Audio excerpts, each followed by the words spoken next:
Hello dear comrades, this is your sexy sounding intro voice, as ordered by the Flankeristan Ministry of Propaganda, where we bring you latest news about flankers, fulcrums, and other Red 4 events. Now, over to less sexy sounding Plasma. And yes guys, this is Plasma 1945, and this is some Flankeristan news and propaganda. What I wanted to bring to you is some historical events for the world of flankers and Red 4. That is because the 15th President of India, Draupadi Murmu, on Saturday went for a flight in the Indian Sukhoi 30 MKI from the Tezpur Airforce Station in Assam. This Air Force station is close to the border of China, but the more consequential thing is President Murmu is the first female president to fly in a jet, and in this case, in the Red 4 Su-30 MKI. And we can see that in this footage here as the president is walking over to the flight crew and the crew that are going to get ready for the flight, along with high-ranking military officials, and she will be briefed and fully geared up for the flight. You've got to be either the president or Tom Cruise to do that, and I don't think Tom Cruise got to fly in a flanker. Let's talk about the Air Force Base at Tezpur. The Air Force Base at Tezpur is located just north of Bangladesh in that little corner of India over to its easternmost part, close to the southwest corner of China. There is a number of Chinese air bases nearby, not too far away, within about 500 to 700 mile range, and it is a stronghold and an important base for the Indian Air Force. If you guys want, jump to the time code here to go to the actual flight of the president, but we're going to take a little bit of time and look at the Tezpur Airport and the airbase here. This is satellite footage going back to the late 90s, early 2000s. We can see it's a standard runway, and actually runway 5 is what the president is going to take off from. We've got some outdoor parking, and I do not see too many hardened hangars, but I'm guessing those could be the small stalls over to the side there. But it's very much outdoor-based parking, and the aircraft that appear to be here are MiG-21. I believe these are the Bison categories, as well as there's a couple of Mirages. If you look at Tezpur and you find Mirages, let me know. I think I saw a couple there. However, during the early 2000s, there was a significant upgrade to the airbase, improving both the runway and parking locations, going into that famous NATO-style outdoor parking with a bunch of tents over your aircraft. I'm not a big fan of it, and I can see a lot of Air Forces going that way, but it's just a hit-me target. I mean, hey, you fire a couple of cruise missiles, those airplanes are gone. I'm all about the hardened bunkers, guys. So this Air Force base is definitely important and significant, and that's why we've got the high-end, very modern Su-30 MKIs here. Let's zoom out a little bit and look at the strategic map around Tezpur.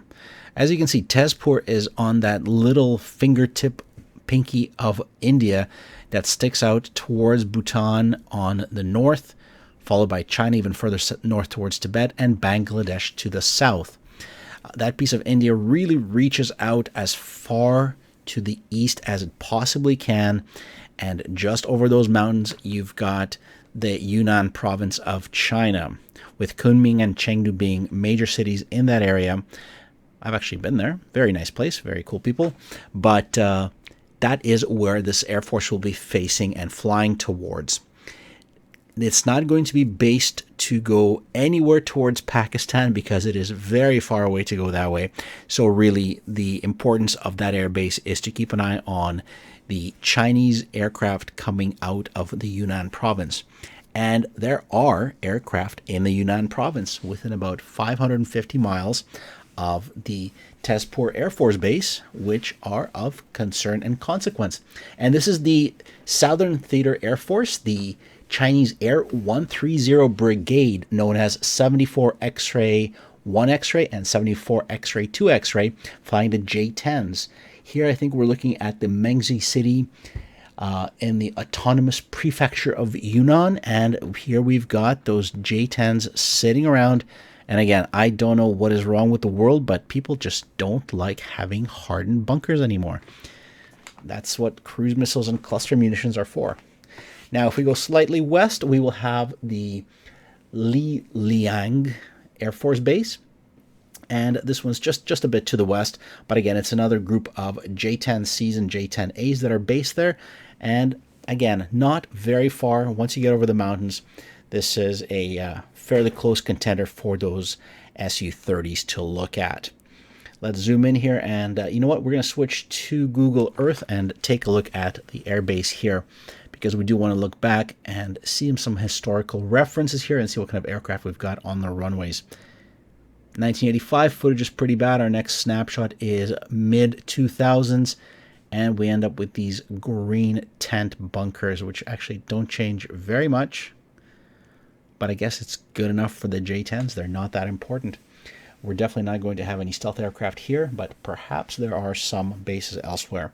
But as you can see, fairly important airbase, 500-mile flight from Tezpur and less than 250 miles to the border of India, Bhutan, and Bangladesh. So important to have aircraft over at Tezpur to balance off the Chinese forces, especially in the early to mid 2000s when there was quite a bit of heat occurring. As you can see, driving there would be a bit of a pain, but flying, not a problem at all. Very close flight, and you're in all kinds of danger. So guys, let's go back to the main video, and that is it for the airbase review.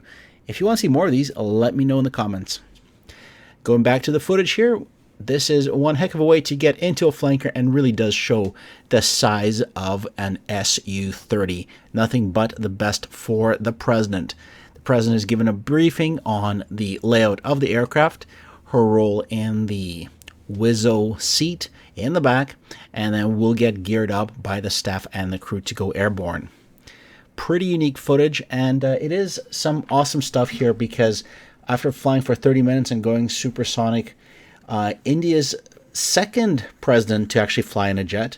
The first one was the 74-year-old president in 2009, which was pretty unique as well. But Draupadi Murmu is not only the first female president to be in an Air Force jet and go supersonic, but she is also the first tribal president of India, which is pretty unique and pretty fantastic. So a whole bunch of glass ceilings broken here, and very epic, because the president of India decided to fly in the Russian/Indian-made Su-30 MKI.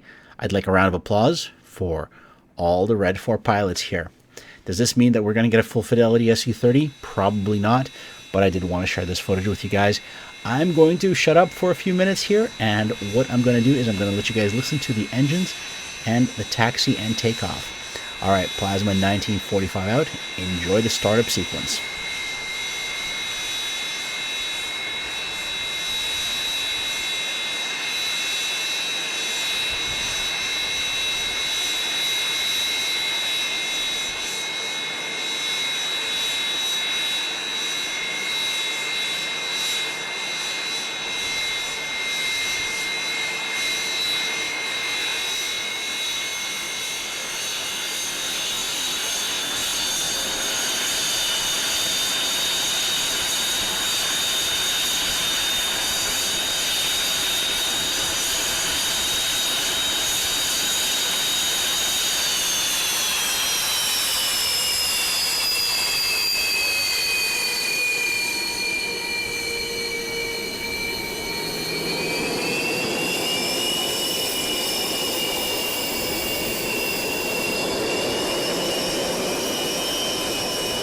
Flanker, Su-30 MKI, crew, 2. Length, 21 meters, 72 feet, wingspan, 14.7 meters, 48 feet, height, 6.36 meters, 20 feet, empty weight, 18,400 kilograms, 40,565 pounds, max takeoff weight, 38,800 kilograms, 85,539 pounds, power plant, 2 times AL31 FP afterburning turbofan engines, maximum speed, Mach 2, at high altitude, Mach 1.10, at low altitude, range, 3,000 kilometers, 1,600 nautical miles, service ceiling, 17,300 meters, 56,800 feet, G limits, 9+.